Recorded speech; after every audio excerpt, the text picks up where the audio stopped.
Hello everyone, welcome to our YouTube channel study with friends. चलिए हम आज यहाँ पे स्टार्ट करते हैं। क्योंकि यहाँ हिंदी का सब्जेक्ट चल रहा हुआ है। हिंदी में मैंने आप लोगों को बहुत सारे टॉपिक कंप्लीट करा चुके हैं। जैसे हमारा वर्णमाला कंप्लीट हो चुका है, उससे पहले हिंदी का विकास क्रम कंप्लीट हो चुका है, उसके बाद हम लोगों ने पद के भेद भी कंप्लीट कर लिए। आज हम स्टार्ट करते हैं शब्द और शब्द के भेद। चलिए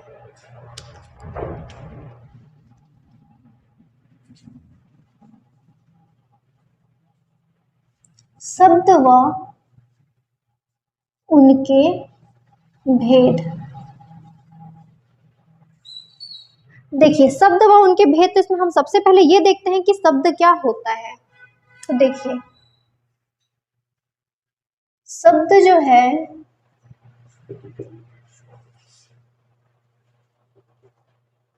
दो या दो से अधिक वर्णों के मेल से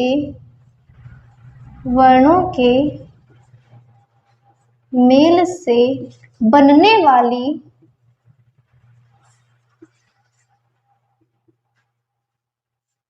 स्वतंत्र सार्थक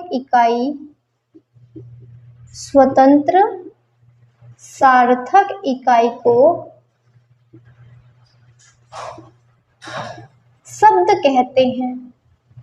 शब्द कहते हैं। क्लियर है? ये दो या दो से अधिक वर्णों के मेल से बनने वाली स्वतंत्र सार्थक इकाई को शब्द कहते हैं। इसको हम संधि से रिलेटेड करके भी यहाँ पे बोल सकते हैं। जैसे संधि जो होता है, दो वर्णों का मेल होता है, दो वर्णों के मेल से तीसरा एक शब्द बनता है। क्लियर है? ये तो सेम यही है कि दो या दो से अधिक, दो भी हो सकते हैं और दो से अधिक भी हो सकते हैं। तो दो या दो से अधिक वर्णों के मेल से बनने वाली स्वतंत्र सार्थक इकाई को शब्द कहते हैं। ये हमारा शब्द हो गया। अब देखते हैं कि शब्द के भेद क्या होते हैं या शब्द के कितने भेद होते हैं। तो देखिए शब्द के 4 भेद होते हैं। याद रखिएगा, ये जो शब्द के भेद है ये बहुत ही इंपॉर्टेंट है। इससे क्वेश्चन बनता ही है। आपके पास प्रीवियस ईयर के क्वेश्चन पेपर होंगे तो आप उठा के देखिएगा। शब्द के जो भेद हैं इससे बहुत ही ज्यादा क्वेश्चन बनता है। व्यापम जो है इससे क्वेश्चन डालता ही है, और खासकर इसके डिजिट से क्वेश्चन बनता है कि जैसे शब्द के कितने भेद किए गए हैं, तो 4 भेद किए गए हैं। अब जो भेद हैं उसके आधार पर भी शब्द के और कैसे भेद बने हुए हैं। क्लियर है? चलिए देखते हैं। शब्द के 4 भेद होते हैं, किस किस आधार पर होते हैं। तो सबसे पहले देखते हैं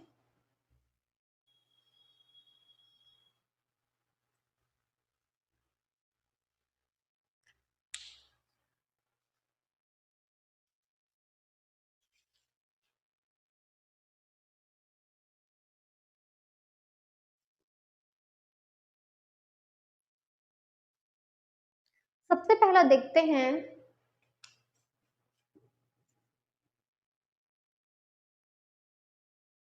उत्पत्ति।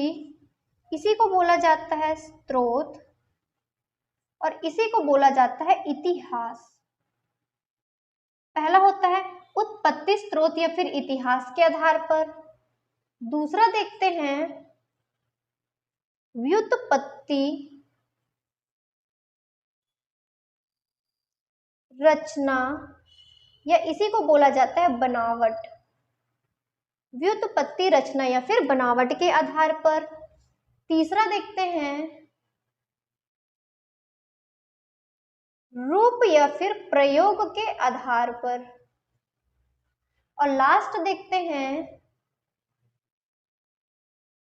ये जो रूप या प्रयोग है इसी को व्याकरणिक भी कहा जाता है। बनावट नेक्स्ट देखते हैं रूप, प्रयोग या इसी को बोला जाता है व्याकरणिक। रूप, प्रयोग या फिर व्याकरणिक दृष्टि से। और लास्ट देखते हैं अर्थ की दृष्टि से। अर्थ की दृष्टि से।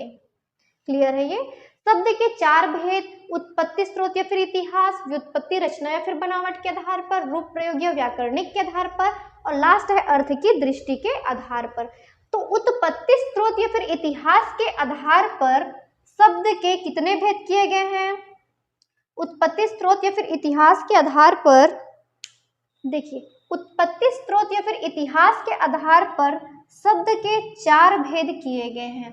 व्युत्पत्ति, रचना या फिर बनावट के आधार पर शब्द के 3 भेद किए गए हैं। रूप या फिर प्रयोग या व्याकरणिक के आधार पर शब्द के 2 भेद किए गए हैं और अर्थ की दृष्टि से शब्द के 4 भेद किए गए हैं। तो उत्पत्ति स्रोत या फिर इतिहास के आधार पर जो 4 भेद होता है ये देख लीजिएगा। तत्सम, तद्भव, देशज और विदेशज। तत्सम, तद्भव, देशज और विदेशज, ये जो चारों जो भेद हैं ये उत्पत्ति स्रोत या फिर इतिहास के आधार पर शब्द के किए गए हैं। नेक्स्ट देखते हैं व्युत्पत्ति, रचना या फिर बनावट के आधार पर। तो इसके आधार पर 3 भेद होते हैं। कौन कौन से 3 भेद होते हैं? सबसे पहला होता है रूढ़ शब्द, दूसरा होता है यौगिक शब्द और तीसरा होता है योग रूढ़ शब्द। योग रूढ़ शब्द, रूढ़ शब्द, यौगिक शब्द और योग रूढ़ शब्द। नेक्स्ट देखते हैं रूप, प्रयोग या व्याकरणिक के आधार पर 2 प्रकार के होते हैं। याद करिए लास्ट क्लास में मैंने आपको जब अव्यय और क्रिया विशेषण बताया था तो उसमें ये भी बताई थी मैं आपको कि जो अव्यय और क्रिया विशेषण ये दोनों के दोनों अविकारी शब्द होते हैं। क्लियर है? तब मैं आपको वहां पे ये भी बताई थी कि आगे जब शब्द के भेद बताऊंगी तो उसमें मैं आप लोगों को अविकारी और विकारी के बारे में बताऊंगी। तो देखिए रूप, प्रयोग या व्याकरणिक के आधार पर शब्द के 2 भेद होते हैं। पहला होता है अविकारी और दूसरा होता है विकारी। और लास्ट देखते हैं अर्थ की दृष्टि से इसके 4 भेद होते हैं। एक होता है एकार्थी, दूसरा होता है अनेकार्थी,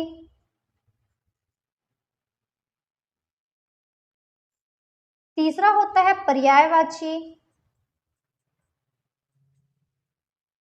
और लास्ट होता है विलोम। एकार्थी, अनेकार्थी, पर्यायवाची और विलोम। देखिए इसमें जो है क्वेश्चन यहीं से सबसे ज्यादा उठाते हैं क्वेश्चन कि उत्पत्ति स्रोत या फिर इतिहास के आधार पर शब्द के कितने भेद किए गए हैं। तो उत्पत्ति स्रोत या इतिहास के आधार पर शब्द के 4 भेद किए गए हैं। तत्सम, तद्भव, देशज और विदेशज। नेक्स्ट देखते हैं व्युत्पत्ति, रचना या फिर बनावट के आधार पर शब्द के कितने भेद किए गए हैं। तो व्युत्पत्ति, रचना या फिर बनावट के आधार पर शब्द के 3 भेद किए गए हैं। रूढ़ शब्द, यौगिक शब्द और योग रूढ़ शब्द। नेक्स्ट है रूप, प्रयोग या फिर व्याकरणिक आधार पर, इसके आधार पर 2 भेद किए गए हैं, अविकारी और विकारी। और लास्ट है आपका अर्थ की दृष्टि से 4 भेद, एकार्थी, अनेकार्थी, पर्यायवाची और विलोम। ये हो गया आपका शब्द के भेद, जिसके अंतर्गत हम प्रॉपर एक एक के बारे में पढ़ते जाएंगे। जो सबसे पहला हम स्टार्ट करेंगे उत्पत्ति स्रोत या फिर इतिहास के आधार पर शब्द के जो भेद होते हैं, तत्सम, तद्भव, देशज और विदेशज, जिसमें से हम तत्सम और तद्भव जो शब्द होते हैं इनको हम आगे करेंगे। क्लियर है यहाँ तक? स्टार्ट करते हैं अब तत्सम और तद्भव। देखिए यहाँ पे सबसे पहली बात आपको तत्सम और तद्भव का मतलब क्या होता है ये जानना है। तत्सम का मतलब होता है संस्कृत वाले जो शब्द होते हैं। देखिए ये जो तत्सम है इसमें स आ रहा है तो याद रखिएगा जो तत्सम जो है ये संस्कृत के शब्द होते हैं, तो बच जाता है तद्भव। तद्भव क्या होता है? हिंदी का शब्द होता है। तो इसमें आपसे क्वेश्चन यही बनेगा, देखिए निम्नलिखित में से कौन सा जो शब्द है ये तत्सम शब्द है, या तत्सम शब्द को छाटिए या तद्भव शब्द को छाटिए, या फिर जैसे उष्ट्र है, उष्ट्र का तद्भव शब्द क्या होता है, या कोयल का तत्सम शब्द क्या होता है। तो इस टाइप से इसमें से क्वेश्चन बनते हैं। याद रखिएगा तत्सम का मतलब होता है संस्कृत वाले शब्द और जो तद्भव का मतलब होता है हिंदी के जो शब्द होते हैं वो। तो देखिए हम यहाँ पे कुछ इंपॉर्टेंट तत्सम और तद्भव कर रहे हैं। इसके अलावा मैं आपको MCQ में भी अलग से इसका प्रैक्टिस करवाऊंगी, तो मैं भी आपको जितना बता रही हूँ उतना आप लोग नोट डाउन करते हुए चलिएगा। चलिए स्टार्ट करते हैं। एक साइड मैंने सबसे पहले कॉलम में तत्सम लिखा हुआ है और जो दूसरा कॉलम है इसमें हम तद्भव को देखते हैं। तो देखिए जो उलूक है, उलूक जो है ये तत्सम शब्द है। उलूक का जो तद्भव शब्द होता है ये होता है उल्लू। उलुक मतलब होता है उल्लू। ये आपसे बन जाएगा, एक एक रीड लेते जाएंगे, जहां पे जो थोड़ा सा टफ लगेगा उसको आप लोग या तो स्टार लगा के रखिएगा या तो उसको अंडरलाइन करके रखिएगा कि इसमें आपको दिक्कत होगा। जैसे उलुक हम एक बार पढ़ लेंगे, इसका उल्लू होता है तो ये हम दोबारा नहीं भूल पाएंगे इसको। उलुक मतलब होता है उल्लू। उष्ट्र होता है ऊंट को, उष्ट्र जो है ऊंट को बोला जाता है। नेक्स्ट है कच्छप, कच्छप बोला जाता है कछुए को। नेक्स्ट देखते हैं करकट, करकट बोला जाता है केकड़े को। नेक्स्ट है कोकिल, कोकिल जो है देखिए जिनका भी जो सिंगर होते हैं जो बहुत ज्यादा जिनका अच्छा आवाज होता है उनको कोकिला बोला जाता है। तो ये जो है कोयल की जो बोली होती है वो मीठी होती है, सेम उन्हीं की जो सिंगर होते हैं उनकी जो संज्ञा है, उनके आवाज की जो संज्ञा वो किससे दिया जाता है, कोयल से दिया जाता है। तो इसको याद रखिएगा, जो कोयल जो होते हैं इनका जो संस्कृत है ये कोकिल होता है। नेक्स्ट देखते हैं काक, काक यानी कौवा, ये हर किसी से बन जाएगा, इसमें दिक्कत नहीं है। नेक्स्ट देखते हैं गर्धब, गर्धब मतलब होता है गधा, इसको आप लोग अंडरलाइन कर लीजिएगा, गर्धब होता है गधा।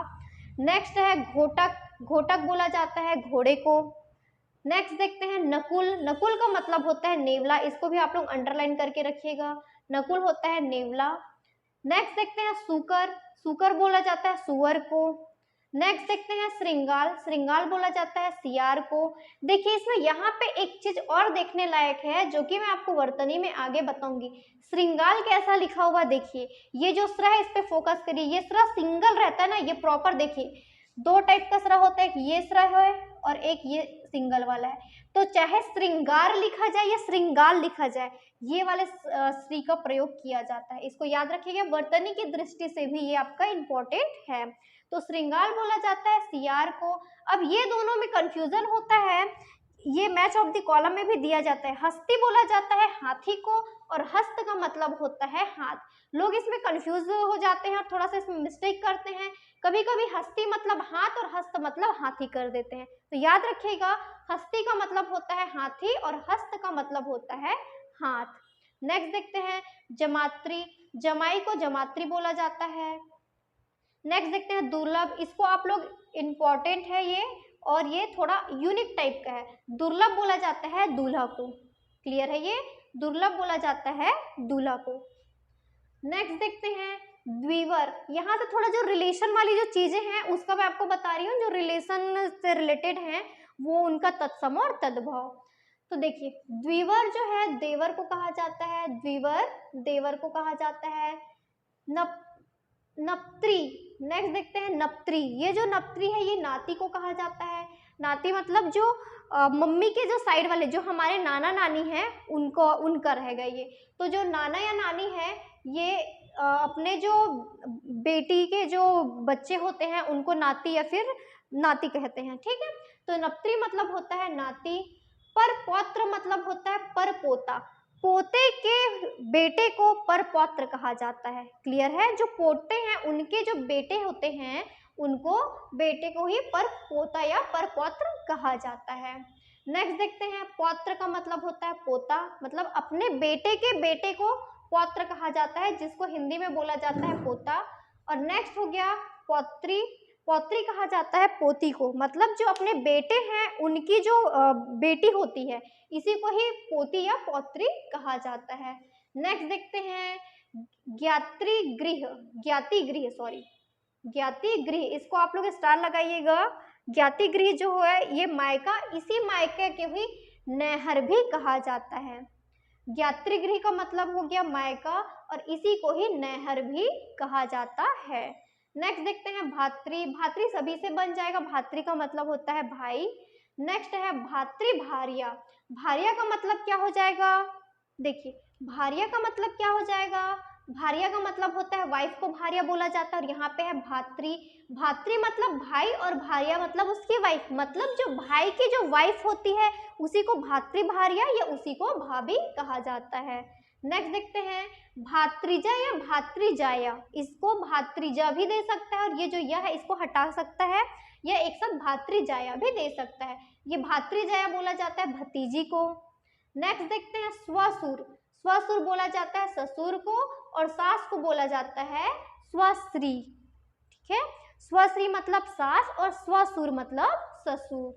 नेक्स्ट है नक्र। नक्र का मतलब होता है नाक, जो नोज वाला नाक है इसको जो संस्कृत है इसमें नक्र कहा जाता है। नेक्स्ट देखते हैं निमंत्रण। इसको आप लोग स्टार लगाइएगा, क्योंकि हमको ये लगता है कि जो निमंत्रण है, ये निमंत्रण शब्द तद्भव का है, मतलब हिंदी का है, लेकिन ये हिंदी का शब्द नहीं है, ये संस्कृत का शब्द है। निमंत्रण संस्कृत का होता है और इसी निमंत्रण का हिंदी रूप होता है न्योता। निमंत्रण को ही बोला जाता है न्योता। नेक्स्ट है पृष्ठ। पृष्ठ का मतलब होता है पीठ, और अगर पीड़ा का मतलब भी दिया जाएगा तो पीठ होता है, याद रखिएगा। पृष्ठ मतलब भी पीठ होता है और जो पीड़ा है इसका मतलब भी पीठ होता है। नेक्स्ट है करपट। करपट का मतलब होता है कपड़ा, ठीक है। इसी में जो करपट है इसी के नीचे आप लोग लिख लीजिएगा परपट। परपट का मतलब होता है पापड़, मैं यहाँ पे नहीं लिखी हूँ, करपट से ही कनेक्ट करके परपट लिखिएगा, ये है यहाँ पे परपट। परपट का मतलब होता है पापड़, ठीक। करपट का मतलब हो गया कपड़ा, ये इंपॉर्टेंट है। देखिए नेक्स्ट जो मैं बता रही हूँ आपको, यज्ञोपवीत। यज्ञोपवीत जो होता है ये जनेऊ होता है, क्लियर है। यज्ञोपवीत का मतलब जनेऊ होता है, ये पूछा गया क्वेश्चन है। नेक्स्ट देखते हैं वृश्चिक। वृश्चिक का मतलब होता है बिच्छू। ये किसी किसी का जो राशि होता है ये भी होता है, तो इससे सबको पता होगा वृश्चिक मतलब होता है बिच्छू। नेक्स्ट देखते हैं लाक्षा। लाक्षा बोला जाता है लाख को, और अगर करोड़ बोला जाएगा तो कोटि को करोड़ बोला जाता है। आप लोग यहाँ पे नोट डाउन कर लीजिएगा। लाक्षा का मतलब होता है लाख और कोटि मतलब होता है करोड़। नेक्स्ट देखते हैं, इसको भी आप स्टार लगाइएगा। देखिए जो पुस्तक है ये ऐसा लगता है, जो पुस्तक है ये तद्भव का शब्द है, और जो पोथी है ये तत्सम का शब्द है, ये जस्ट अपोजिट लगता है हमको, तो इसीलिए आप यहाँ पे स्टार लगा लीजिएगा। पुस्तक तत्सम का शब्द होता है और इसी का तद्भव होता है पोथी। नेक्स्ट है शक्कर। शक्कर तत्सम शब्द है और इसका जो तद्भव शब्द होता है वो होता है शक्र। ये जो अक्षर है इसको भी आप लोग स्टार लगाइएगा। अक्षर जो है ये तत्सम का शब्द है, लेकिन ये तद्भव का शब्द टाइप लगता है, और इसका जो तद्भव होता है आखर, ये तत्सम जैसा लगता है, ये आपस में जस्ट अपोजिट लगता है, इसको भी आप स्टार लगा लीजिएगा। जो अक्षर है ये तत्सम शब्द है और इसी का तद्भव बनता है आखर। नेक्स्ट है गोधूम। गोधूम बोला जाता है गेहूं को। नेक्स्ट है दधी। दधी बोला जाता है दही को। यहाँ मैं आपसे एक क्वेश्चन करती हूँ, भले मैं उसको भी नहीं पढ़ाई हूँ, आगे पढ़ाऊंगी, पर ये क्वेश्चन बहुत ही बार पूछा गया क्वेश्चन है। आप लोग कमेंट करके बताइएगा कि जो दही है ये स्त्रीलिंग है या पुल्लिंग है, ये बहुत ही बार रिपीट हुआ क्वेश्चन है। नेक्स्ट देखते हैं ग्रंथि। ग्रंथि बोला जाता है गांठ को। इसको भी, ये जो कपाट और किवाड़ है इसको भी स्टार लगाइएगा। कपाट संस्कृत का शब्द है और इसका तद्भव होता है किवाड़, लेकिन ये लगता जस्ट अपोजिट है, तो कपाट याद रखिएगा, ये तत्सम वाला शब्द है, मतलब संस्कृत का शब्द है, और इसका जो हिंदी शब्द ये तद्भव शब्द है ये है किवाड़। नेक्स्ट देखते हैं स्कंद। स्कंद बोला जाता है कंधे को। नेक्स्ट है आम्र। आम्र बोला जाता है आम को, और नारियल को क्या बोला जाता है संस्कृत में? नारिकेल। नारियल को नारिकेल बोला जाता है। नेक्स्ट देखते हैं किद्रीस। किद्रीस का मतलब होता है कैसा। नेक्स्ट है वर्तिका। इसको भी आप लोग स्टार लगा लीजिएगा क्योंकि ये ऑलरेडी पूछा गया क्वेश्चन है। वर्तिका बोला जाता है बत्ती या फिर बाती को, क्लियर है। वर्तिका बोला जाता है बत्ती या फिर बाती को। नेक्स्ट देखते हैं हरिद्रा। हरिद्रा बोला जाता है हल्दी को। इसके बाद के ये जो चार बताई हूँ इसको आप लोग एक ही जगह पे नोट करिएगा और एक ही साथ इसको पढ़िएगा। देखिए यदा मतलब होता है जब, यदा यदा ही धर्मश्च, सबने सुना होगा ये। तो यदा यदा मतलब जब जब, तो यदा का मतलब होता है जब। अत्र मतलब होता है यहाँ, कुत्र मतलब होता है कहाँ, और यत्र मतलब होता है जहाँ। अत्र मतलब यहाँ, कुत्र मतलब कहाँ, और यत्र मतलब जहाँ। क्लियर है ये। यहाँ पे हमारा जो तत्सम और तद्भव है ये कंप्लीट होता है। बाकी की चीजें मैं आपको एमसीक्यू में प्रैक्टिस कराऊंगी, जितने मैं बताई हूँ इतने आप लोग याद रखिएगा। इसके बाद देखिए हम चूंकि यहाँ पे शब्द का भेद स्टार्ट किए हैं, शब्द के भेद में देखा जाएगा तो शब्द के चार भेद होते हैं। सबसे पहला है उत्पत्ति स्रोत या फिर इतिहास के आधार पर। दूसरा होता है व्युत्पत्ति रचना या फिर बनावट के आधार पर। तीसरा होता है रूप, प्रयोग या फिर व्याकरणिक के आधार पर, और लास्ट वाला होता है अर्थ की दृष्टि से या फिर अर्थ के आधार पर। तो हम सबसे पहले स्टार्ट किए हैं उत्पत्ति, उसी को बोला जाता है स्रोत, या उसी को बोला जाता है इतिहास। इसके आधार पर शब्द के कितने भेद होते हैं? तो इसके आधार पर शब्द के 4 भेद किए गए हैं, तत्सम, तद्भव, देशज और विदेशज, जिसमें से हम लोगों ने तत्सम और तद्भव कंप्लीट कर लिए हैं। नेक्स्ट क्लास में हम लोग देशज और विदेशज को आगे कंटिन्यू करेंगे। अगर आपको हमारा वीडियो अच्छा लगता है तो हमारे वीडियो को लाइक कीजिएगा, अपने फ्रेंड्स में शेयर कीजिएगा और हमारे चैनल को सब्सक्राइब कीजिएगा। Thank you.